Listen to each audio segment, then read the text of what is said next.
Ladies and gentlemen, now we have two parallel sessions, one in track 1 and the other in track 2. The topic of the track 1 session is BFSI CISO holding guard against hackers. This session will be moderated by Mohammad Ujale, Senior Special Correspondent, ET Government.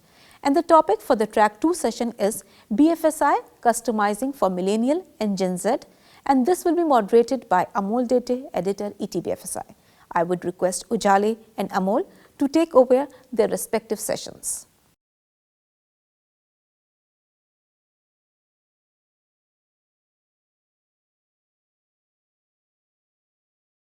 So hello and welcome to ETBFSI CXO Conclave. And this is going to be one of the very, very important and engaging conversation because we are going to talk about the millennials. Yes, the name of the session is Customizing for Millennials and Gen Z, Generation Z. So yes, India is the youngest country in the world, and the biggest challenge which the CMOs and in fact the product product designers of the company, specifically from the BFSI sector, has is how to actually attract the millennial customers towards the banks and the insurance companies and whatever the company they're operating for. So this is what we're going to discuss in this particular session. And I have with me three eminent personalities from the BFSI sector. And let me take pride in welcoming them. My first speaker today is Ravi Santhanam, Chief Marketing Officer, HDFC Bank. Ravi, welcome to the show. Thanks, Amol. My Welcome. next speaker is Karthi Kumar Marshan, Chief Marketing Officer, Kotak Mahindra Bank. Karthi, welcome to the show. Thank you. And my next speaker is Shoma Narayanan, Executive Director, Group Strategic Marketing and Communications, DBS Bank India. Shoma, welcome to the show. Thank you, Amol. So I'm really glad to see all of you here. And to begin with, Ravi, I will start it from you. When we look at the millennials today, and specifically the Gen Z, Generation Z, what is that comes to your mind?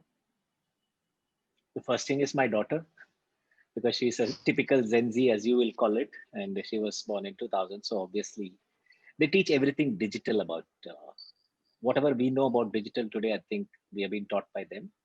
That's the first thing that comes to my mind. And the second thing that comes to my mind is the ability for them to look at things from a very, very different perspective. I think since they're born in a slightly different world compared to what we were born into. So most of the people that we are seeing them are without any fear.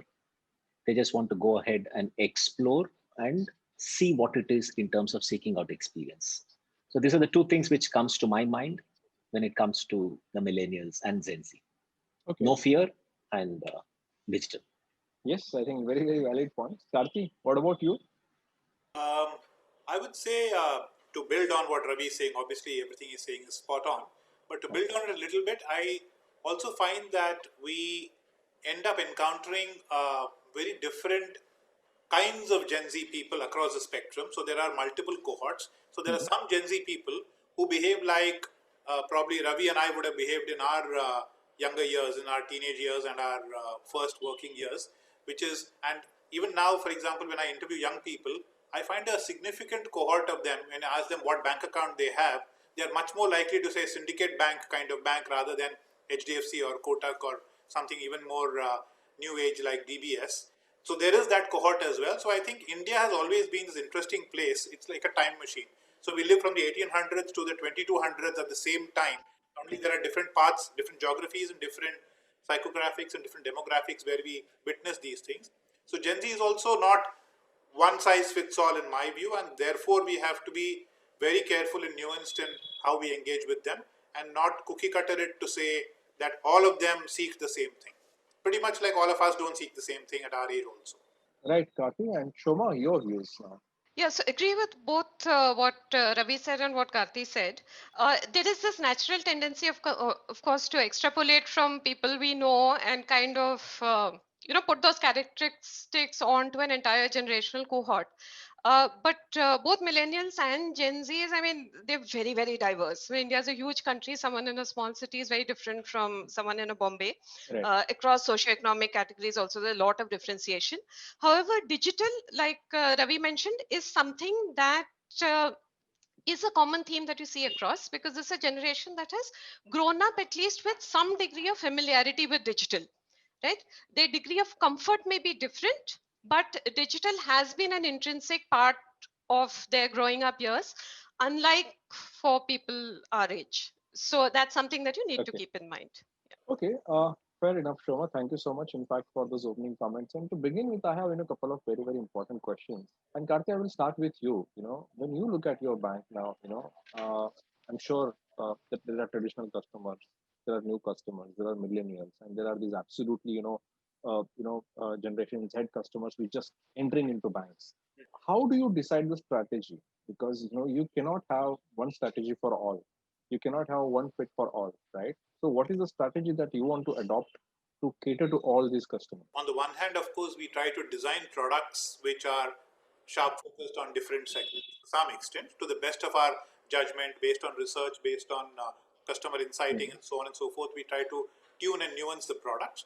On the other hand, we also try to resource our channels, whether it's the branches or the call center or the website or the app.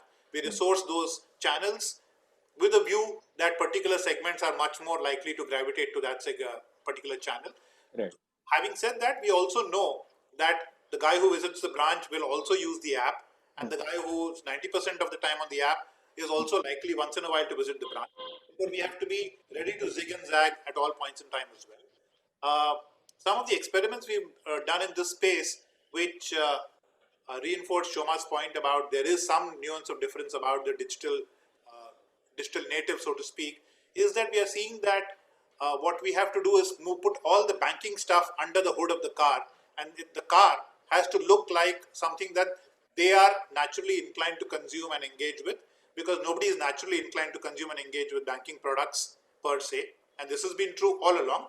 I liken banking to a petrol pump, that it's a necessary evil. We all have to go to the petrol pump once in a while so that we can drive our cars and go to fun places and have fun. Nobody enjoys the experience of being at a petrol pump. Largely speaking, that's the truth about banking as well. So our job is to minimize the displeasure and maximize whatever pleasure is possible. And it's in that space that I think we have found enormous success in trying to do some of those things in a fun way for the Gen Z people. Okay. So fun way, I think I would like to pick up those words. And Shoma, I will come back to you here. What I heard, I think, a couple of years back when you started Digibank, you guys are offering coffee, right, in the Bangalore office. How successful that model was, and do you think that is this what the banker should do? So yeah, I think we were a challenger brand, Mhm. very new, which comes with its positive, especially when you're speaking to a younger cohort. Mhm. We tried all kinds of experiments, Mhm. right? You name it, and there's been one small pilot which has happened in some part of DBS.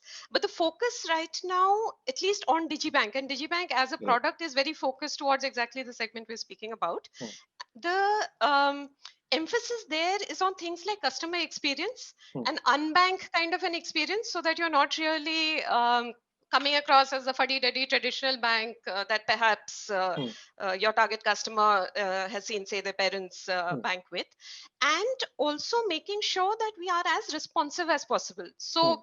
best in class customer experience, as well as making sure that prompts, because that's what these guys are used to, right? That's what they see on social media, that's what they see on e-commerce, that they've displayed X behavior and they get suggestions on the basis of that behavior. Right. It's a similar kind of user journey that we're kind of replicating, and all the communication is quite light-hearted and very different from the way we communicate using the mother DBS brand to, say, our HNI customers or to our SMEs or to our corporate customers. So fun is really important. Yeah. Okay. So people had more coffee or they opened more accounts? So we had over 2.6 million customers. So I Right. think a fair number of accounts are opened. Yeah. Okay, great. I mean, interesting. So, Ravi, I will come to you. Is there any trick that you also adopted, like serving coffee to the millennials? Because if you serve a coffee and open a free account, that was a good combination for them to attract. Did you try something like this, or you are intent to? I mean, you're planning to try something like this? We have tried a lot in our credit card venture, and Okay. we had a launch of Millennial credit cards last August. And as both Karthi and Shoma was talking about, we made sure that it had a lot of difference compared to the parent brand. At the same time, took the safety security aspect of the parent brand forward. Yeah. So we had the fastest 1 million in terms of credit card acquisition, the fastest 2 million in terms of credit card acquisition on that particular brand, purely because the entire marketing from the product design Two, the execution happened from a millennial thought process.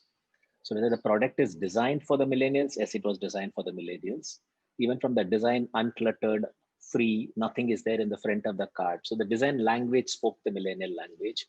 Then we actually started talking about, as Karthi was mentioning, what is the kind of places they will come. So we made sure that the product is available in these kind of places. As Shoma was talking about, the messaging was only for them. So we used more of Instagram, we used more of influencer marketing. So all those things which an influence what a millennial would like to see in the kind of products they were consuming, and that's what exactly we did. And that's the reason why I think we were very successful also in our launch. Okay, quite interesting, Ravi. And my specific question is about 811. That is the great initiative that the Kotak Mahindra Bank took, and it went to a different level altogether. Obviously, other banks also have their own initiatives, like the BSR Bank, HDFC has its mobile banking application. When many changes have already happened on 811, now what next? What are the key parameters, thoughts, and digital strategies that you are going to use now, henceforth? So I think we were lucky and fortunate to get slightly ahead of the crowd, so to speak, because we were the hungriest of the lot in some sense of the word. So the ability for impatient young people, as we characterize them, though to be honest, I think that's slightly unfair. But just to use that stereotype for a minute, the ability for these impatient young people to pluck a bank out of the air and bung it in their phones and be up and running within minutes is what I think captured the imagination of the nation at that point in time in early 2017 when we launched 811. Again, we've been, I think the whole banking industry has been blessed with fairly visionary reform that has happened via the RBI regularly. So early this year, again, all of us were allowed to do our KYC processes remotely via video, which was incredibly timely given COVID and all the other attendant problems of zero contact being necessary, etc. What we recently did during IPL, which again coincidentally ended up coming at the wrong time of the year in some sense of the word, but turned out to be right for a variety of other reasons, was we tied up with a bunch of the IPL teams where we offered debit and credit cards which with IPL team logos and team players images on them and so on and so forth. And we saw a disproportionate response from the 811 type customer compared to the regular cohorts we have. We saw a disproportionately young, disproportionately male, disproportionately early in their careers kind of people picking up the cards. And our learning from that is that the 811 product is exactly and perfectly positioned in terms of segment for ideas like this, which is again to say ideas which are less about banking and more about the things people really care about, things they are passionate about, and engaging with them and creating a bridge which is also relevant. It's not a foo-foo bridge. For example, many years ago we launched a credit card which had a tight co-branding with PVR cinemas, where the single insight was that people who go to cinemas want a great time, and if there was a bank that could play a role in giving them that great time, the bank and the customers would sort of have a symbiotic and successful relationship. That is by and far runaway our best credit card in our whole portfolio across all parameters. We are hoping and we are seeing already early signs of the same thing happening with the IPL example, and that's the kind of thing that I think we will be doing more and more of as we go forward. Okay, so Karthi, can you also quickly tell me that how many customers did you manage to add on 811, and is it growing rapidly, or your the routine banking, which is the branch banking or the personalized banking, is adding more customers now? So let me give you some historical data to start with. 2003 is when we started as a bank. By 2011, we were, by 2009, we were 1 million customers. By 2011, we were 3 million customers. Uh, by 2016, 2017, which is when 811 started, we were 8 million customers. So it has taken us from 2003 to 2017 to be 8 million customers. In the next 18 months, we doubled the base. Today, we are in kissing distance of about 25 million. So 811 has been disproportionately significant in growing our customer base. Having said that, I think the 811 aura also created a lot of groundswell and how shall I say push for the regular products as well, because exactly like you said earlier today, I think different customers engaged with the idea of 811 in different ways. Some of them saw it as a bank account, as a cutting edge bank account for young people, etc., etc. But there were large swathes of our existing customers who saw it as our new banking app. The truth is the banking app hadn't changed at all. But what 811 had done was give it a bit of a richer digital aura, a more cutting edge sense of vibe and feel and so on. So even existing customers, there was a fair amount of latent demand saying we want that thing which is 811. So from that, what we learned, and therefore we energized our mainstream channels to go out and acquire mainstream customers who are much less this typical Gen Z cohort, etc. So we've seen growth on firing on all the engines. Certainly 811 is ahead of the pack. There's no doubt about that. Okay, quite interesting, Karthi. Shoma, you mentioned that the number of customers who opened account on DigiBank are really huge, and I'm sure it must be increasing for you as well. Uh, how do you see the demand? Specifically these new customers coming on DigiBank and the perhaps old customers. Is there a difference in the demand? Are these millennials or these new customers are asking for something more?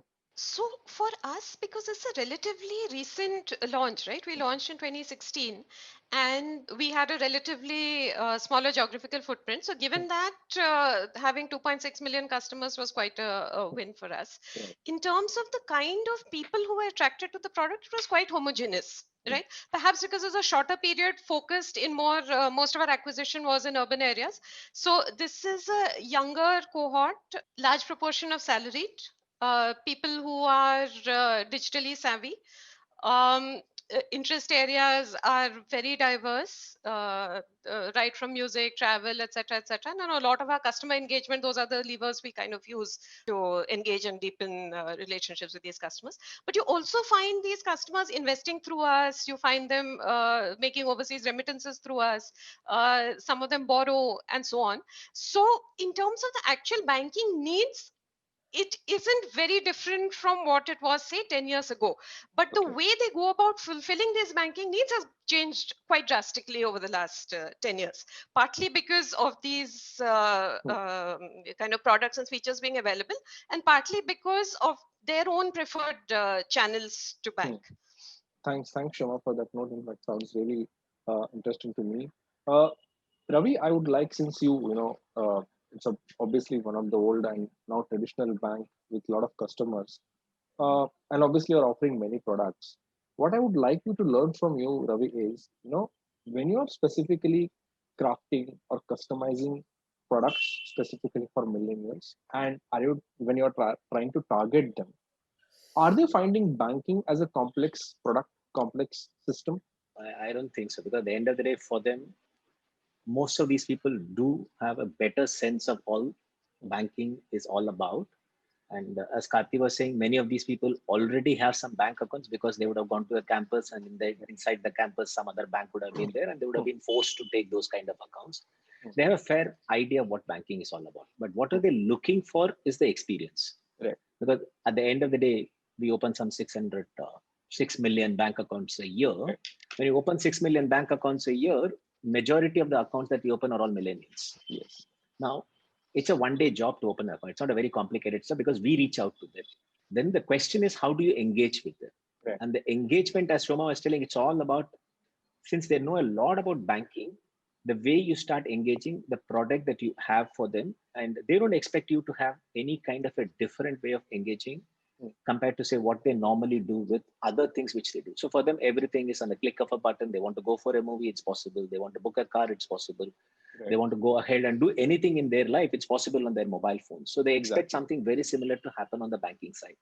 But at the same time, when it comes to money, what we have also found out is they're actually looking for a human touch. So when it is coming to a bigger loan in their life at that point of time, or when it comes to an insurance, or when it comes to a home loan, even though they are millennials, they are happy to have a human come and explain to them what it is all about and then take the call. We don't see the fulfillment happening digitally on many of these bigger events in life. They actually lead comes on the digital channel, even though fulfillment can happen on the digital channel. Right. When it comes to a credit card, we do see that starting from a campaign to conversion happening on a digital channel. But when it comes to a home loan, when it comes to an insurance, even if it is feasible to do it, the same millennials actually drop a lead, expect us to call them back, and they do take time to understand the product, understand the suitability of that product for their lifestyle, life stage, life needs, and then take the call. So we see that differentiation coming out very clearly. Okay, so I think that's a digital model. I think quite interesting, Ravi. Karthi, again, I have been also witnessing a lot of changes that fintechs are bringing in this space. And in fact, I, met somebody who's operating in lending space, and he told me, they are offering loans to millennials, and most of the millennials even taking credit specifically even to go on a date or to buy a wedding suit. So all these new things are coming up, which perhaps we never imagined 10 years back. Considering all these things, and millennials wants more than a banking, they want an experience. So you spoke about the PVR, and that was one of the important example that you shared some time back. Is it a big challenge for now banks to provide the customized solutions to the customers so that you will engage with them more? Because now they just don't want a banking service. They are looking at additional services. Maybe if he's ordering a food on Swiggy, he wants to see what kind of service your bank is offering to him on a Swiggy or a Zomato, or maybe on a shopping e-commerce portals. I think it can be a challenge if we have moribund, hidebound mindsets inside the bank who think that what we do for a living is banking and we should not be looking outside of those zones to engage with customers. It can certainly be a challenge. But in our experience, I don't think any of us on this panel have seen that happen. For example, you mentioned Swiggy, and I should say that we have, for example, I think it's a Thursday offer we have currently. Every Thursday you get a deal on Swiggy if you use Kotak cards to order on Swiggy, and we find enormous uptake for that. And as is natural in all these things, the awareness that there is a Kotak deal on Thursdays creates a bit of a spike on Thursdays, but it also lifts transactions on Swiggy on all other days for Kotak compared to the time before we had the offer. And this is the nature of things. It's not rocket science. It's not something we invented. I think we are all riding roughly the same wave. So looking exactly whether it's Swiggy or PVR or IPL or any such opportunities, I think we are all in the same game where we are clear that we have to be where the customer wants to be. The customer doesn't want to be at the bank or on the bank's website or in the bank's branch. So we have to figure out ways to be a part of what they care about and play some role in that, adding value, enabling, making it more exciting, more engaging, more educational, to Ravi's point as well. Absolutely.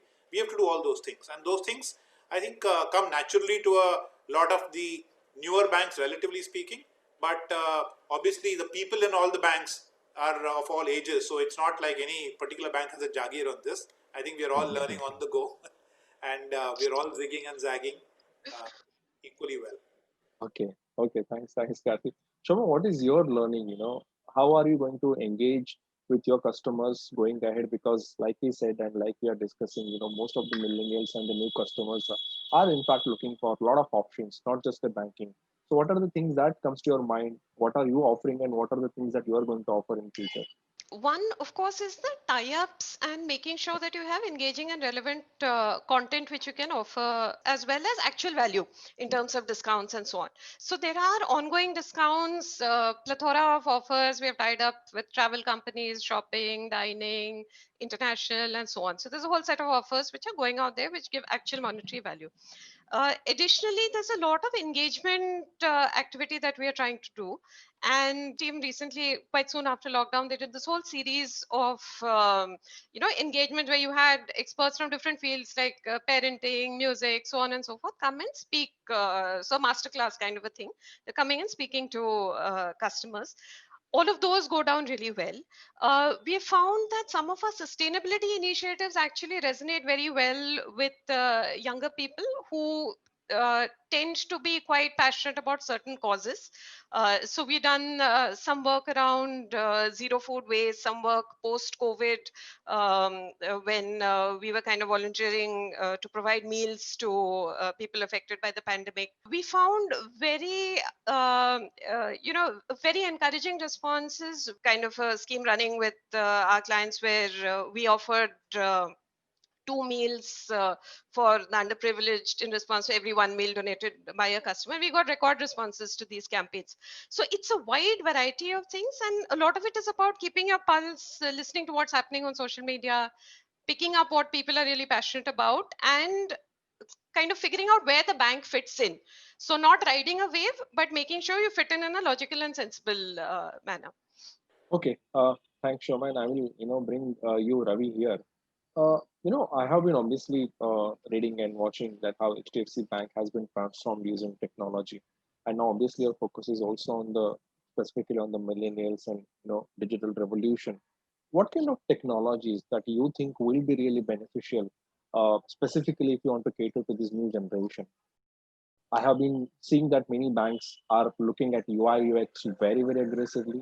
They're trying to see how Alexa can actually do the banking, how voice banking, video banking is possible. So what kind of technologies are you, adopting right now, and you think that will, give you a fillip to serve these customers?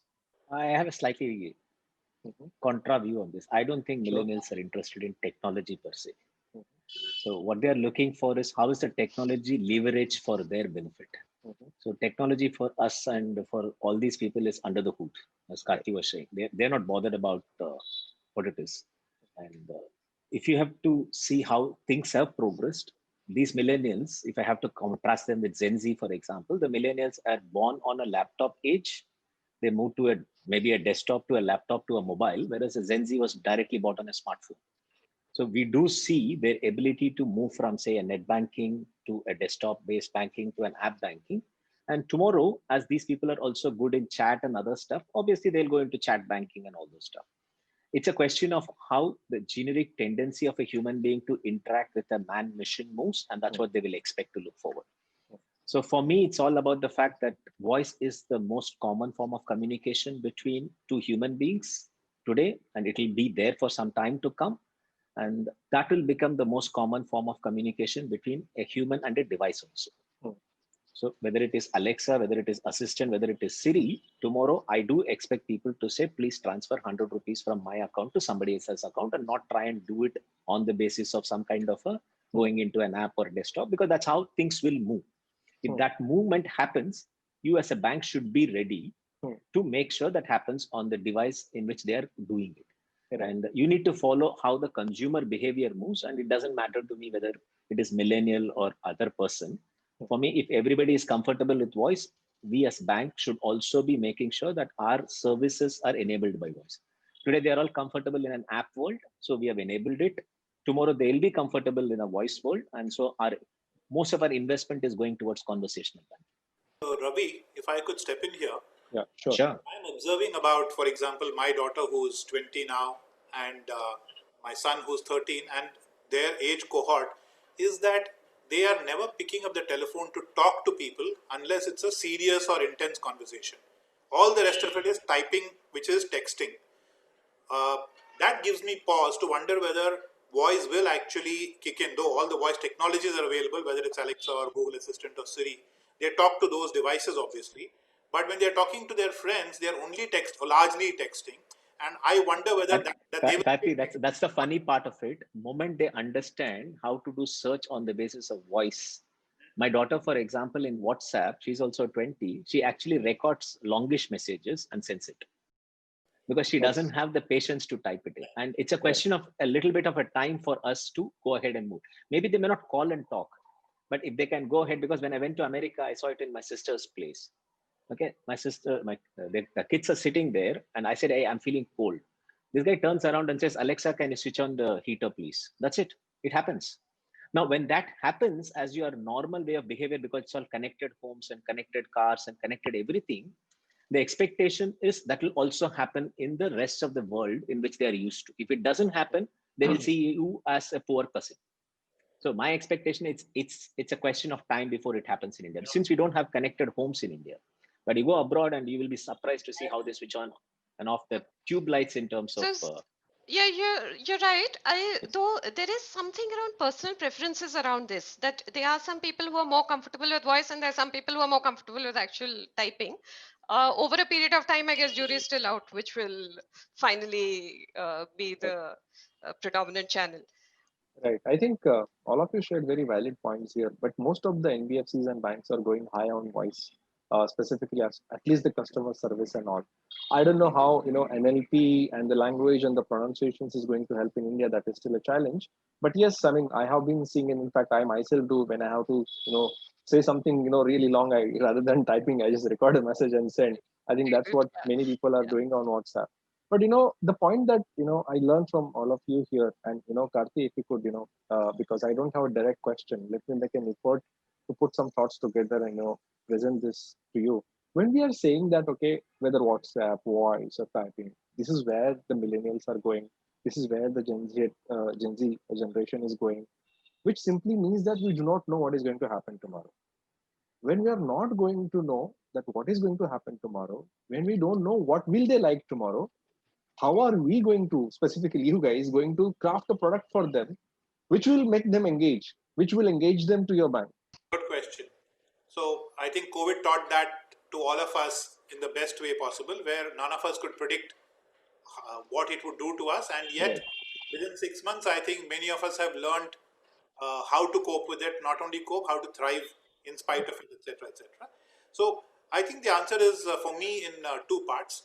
If you have unlimited resources, then you will take multiple bets. Mm. You will say wearable bhi chalega, voice bhi chalega, so I have to put bets on all of those things. Right. If you don't have unlimited resources, which is my situation, Mm. then you will spend like the Japanese did. You'll spend a lot of time thinking and planning and figuring which few things to put your bets on, and then you take your chances. You very well end up being wrong and being left behind. If you're right, you'll end up having been very clever and resourceful. So frankly, jury will always be out on this question, and I think both types of games will be played. Okay, I think interesting one. But Shoma, even if you could add on the same, maybe let me tweak it a bit. When the lives are going to be complicated, and millennials, they believe in obviously very, very easy and simple things. And there are going Yeah. to be many options. Even PSU banks, private banks, foreign banks, everybody is going to offer a better UI and UX going forward. That's why the agenda is. Yeah. So the one challenge with these millennials of the new generation is if they don't like HDFC, they will go to Kotak. If they don't like Kotak, they will go to DBS. And if they don't like DBS, they will go to someone else. So I think, will it be tough for you to constantly be on your toes to make, them stick to you? Yeah, so it's a great question, actually, Amol.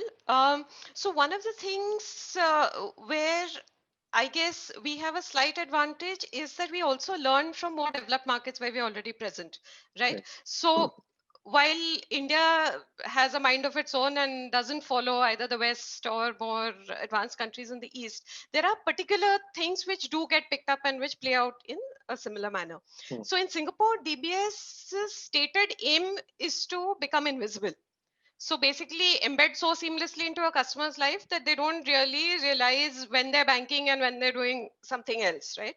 And that involves opening up APIs, being embedded into multiple ecosystems.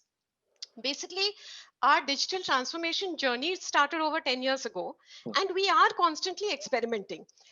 So in India, we sometimes pick up things that we know for a fact have worked in other markets, and then sometimes we, in some other cases, we try to do something completely different. Hmm. um, One of the things that we have observed, however, is that for in India at least, while and I think Ravi touched upon this briefly, Hmm. while people are very comfortable doing a lot of regular transactions, payments, etc., online on an app and so on, when it comes to slightly more serious stuff, Hmm. right? Hmm. And millennials in particular tend to be guided more by other people, like a peer group, or in some cases an expert. um, they do want some level of human interaction, they do want to speak to someone, and they want some level of trust factor of knowing that, okay, if something goes wrong, here is a person I can go and speak to. So we keep close tabs on all of this, right? We are constantly running pilots. So we recently did a little pilot with Alexa, which was more, you can ask Alexa about information about DBS Bank, and it got some uptake and so on. But we would tread carefully before we go into investing a lot of money into one particular thing without, I mean, there's a lot of background work that goes into it, both in terms of figuring out acceptability, likelihood of take up, expansion plans, and so on. Yeah. Okay, I think that was good one, Shoma. Uh, you know, Obviously we still have like 4 5 minutes left. I don't know how the time has flied, but Karthi, I will ask this question to you. When most of the banks are now partnering with fintechs and partnering with e-commerce companies also to give a better experience to their customers, I would like you to ask a question in two parts. One, how helpful these partnerships are, and second is what are the major challenges that you internally face when you are actually creating and crafting kind of different products and profiles for the customers? So let me take perhaps the more unpleasant question first, the internal challenges. And I'll tell you that it is real. And frequently I find that perhaps I am part of the problem as well. I think being on the wrong side of 50 is a big problem today for any of these kinds of things. And one has to uh, reach in and channel one's inner child regularly to be able to be prepared for the world that is coming, and to be able to ideate and to lobby for. And see, banking fundamentally has always been a business where risk control has been one of the core competencies.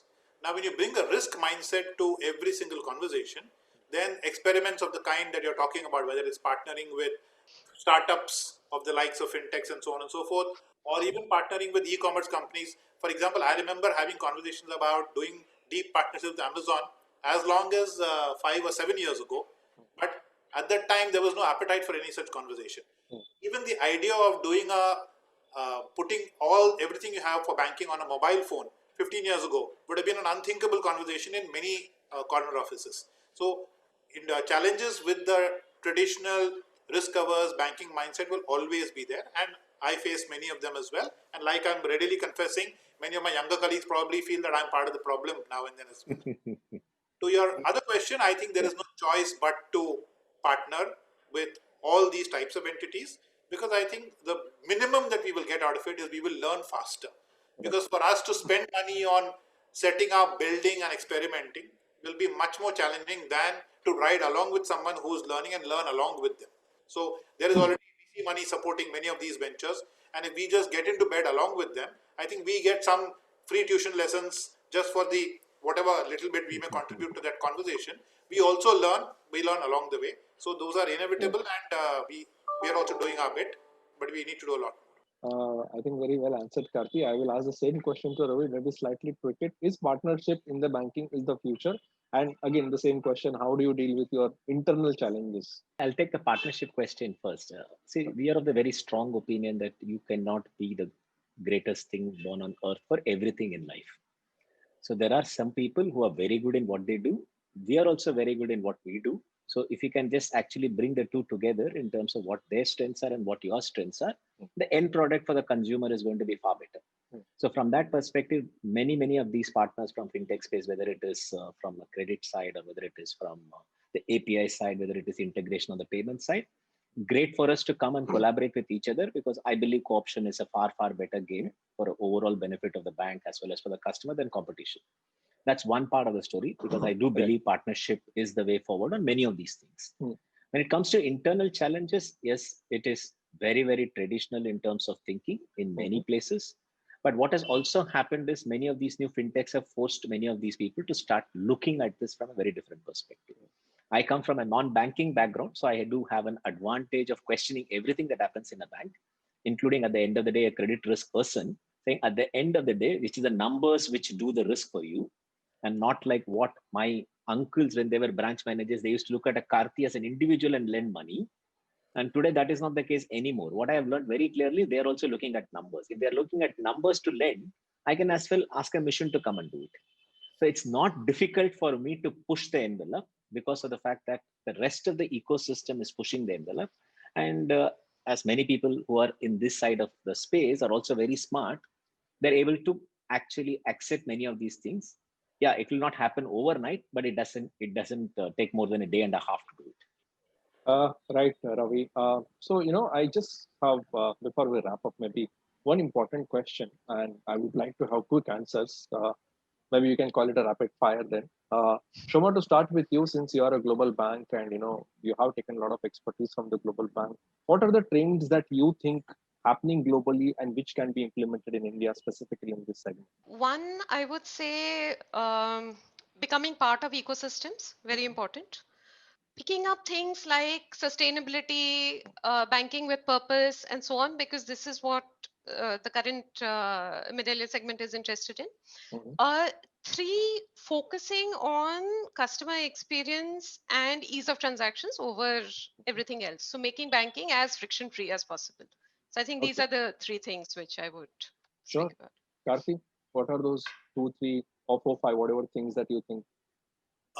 Actually, I'm currently focused on studying something that I feel was a big driving trend pre-COVID, and I think COVID has actually upturned it, which is the trend towards a sharing economy. Correct. I think Experience. pre-COVID, the millennials particularly were rushing headlong into sharing everything, refusing to buy durables, homes, cars, whatever.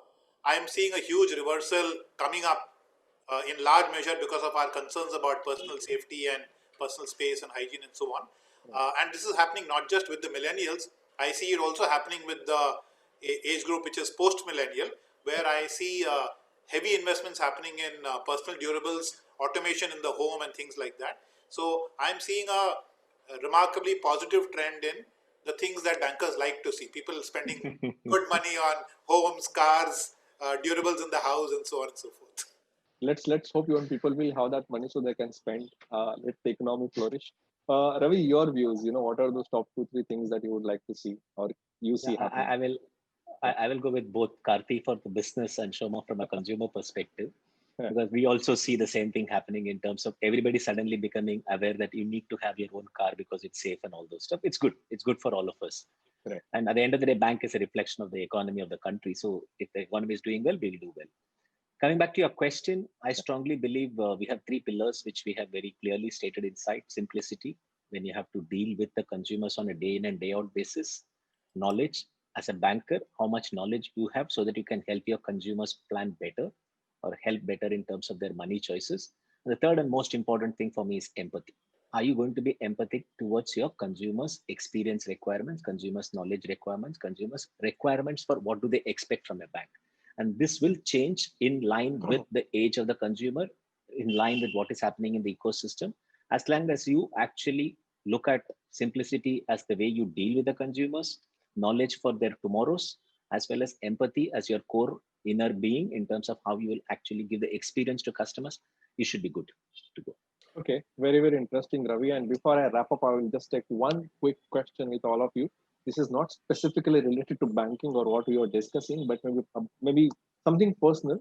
We all have been working virtually. I can see Shoma is in her office, but still, I will start with Shoma itself. I'm so sure she must have worked from home as well. What are you missing the most in the virtual world? So yeah, I was working from home for over 7 months, and what I missed most were the impromptu conversations. Sudden ideas getting sparked off when you're standing by the coffee machine.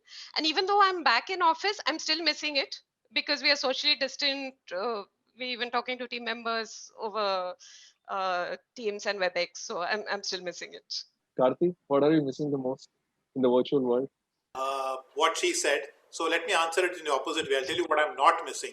I'm not missing being interrupted 10,000 times a day by people with questions which they could have handled themselves. Today, because we are in the virtual world, all those rubbish questions have stopped coming to me. So my work is much deeper now. I'm very grateful for that. Okay, quite interesting. I hope the same will continue. Acha, Ravi, what is your view? What are you missing the most? The human warmth. And see, at the end of the day, we are all human beings. We are all societal beings, and we do need the company of each other. Okay. And today, yes, we are sitting at home, and we are one of those entitled and privileged lot that we can have a kind of a space at home to do these kind of work. But it's not true for every one of our colleagues, every one of all the people in the world. So I do believe that we need to get back to office for that human touch, human warmth, which allows people to be much more understanding of the needs of the consumers also. Right. Thank you so much, Ravi, Karthi, and Shoma, for the remarkable insights that you shared on this platform. Thank you so much for your participation at ETBFSI CXO Conclave. Thank you so much once again. And thank you so much, dear participants, for tuning into this session. Thank you, Amol. Pleasure to be here. Thank you, Amol. Thank you. Thank you.